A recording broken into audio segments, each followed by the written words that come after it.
Now, in terms of the software differences between the two consoles, on your CL series console, you're going to have 16 graphic EQs, you're going to have 8 effects units, and you're going to have 8 premium rack units.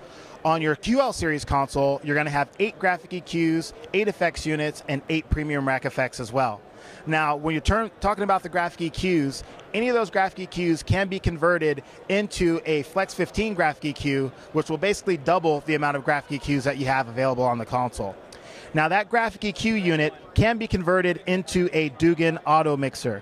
And when you convert that into that Dugan Auto Mixer, now we can take those mics that we're using for a panel discussion, if we're doing a conference or something like that, and we can make all of those open mics that we have for the panel sound like one open mic instead. Those of you who are familiar with the Dugan Auto Mixer, you know that it is a secret weapon, something that all of us mixers should have in our pocket when we need it. Now, this is exclusively available here on the QL Series console. It will be coming to the CL Series console in the future, but right now you're only going to find that on the QL.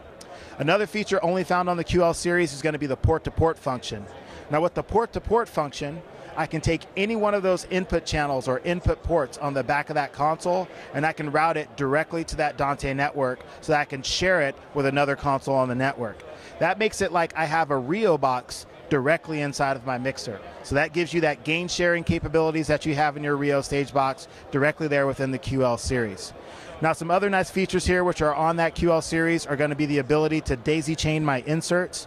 So if I go to one of my input channels here, you'll see that I have 2 insert points which are now available instead of the 1 insert point that's currently available on the CL. That's also something that's going to be coming to that QL series console in the future. So for those of you who'd like to daisy chain maybe one of the premium rack effects with another premium rack effect, that's going to be doable once you have that daisy chain insert.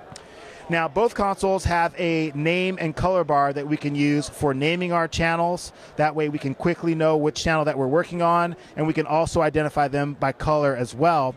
When you're looking at the QL series console, they've added an update in there so that your dynamics processors, you can view what's going on with that dynamic processor right there on that touch name and channel strip. That's also something that's going to be coming over to the CL series in version 2.0, which is something that you definitely want to keep out for this May. Again, my name is Leland Green with Yamaha Commercial Audio, and this is the differences between the CL and QL series mixers.